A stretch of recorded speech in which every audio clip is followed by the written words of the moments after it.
तोहरा राजा जी के दिलावा टूट जाई, तोहरा राजा जी के दिलावा टूट जाई, तोहरा पिया जी के दिलावा टूट जाई, तोहरा राजा जी के दिलावा टूट जाई।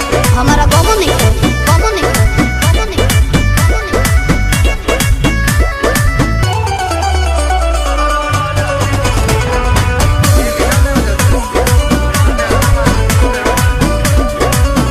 खिसियालू कहे रिसियालू कहे, गरम आलू तो फेंक देलू आलू कहे। दारू चालू तो बोलो ला चालू कहे, हमसे भइल बाटे भारी धोखा, एही आलू के मिस देब चोखा बुझाई।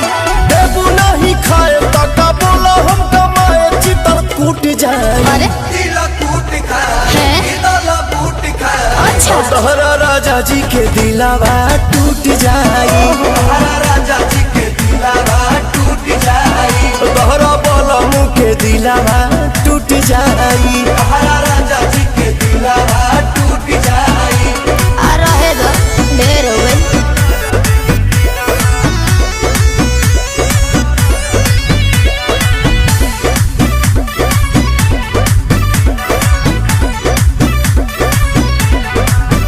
जानी छोड़ा भवन करब कहबू जवन, रहे सेवा में आसु प्रियम सुपवन।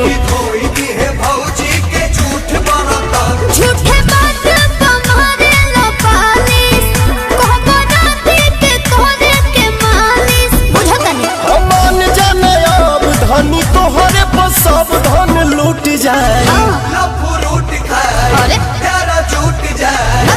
तोहरा राजा जी के दिलावा टूट जाई, तोहरा राजा जी के दिलावा टूट जाई, तोहरा सैया जी के दिलावा टूट जाई। तोहरा राजा जी के दिलावा टूट जाई।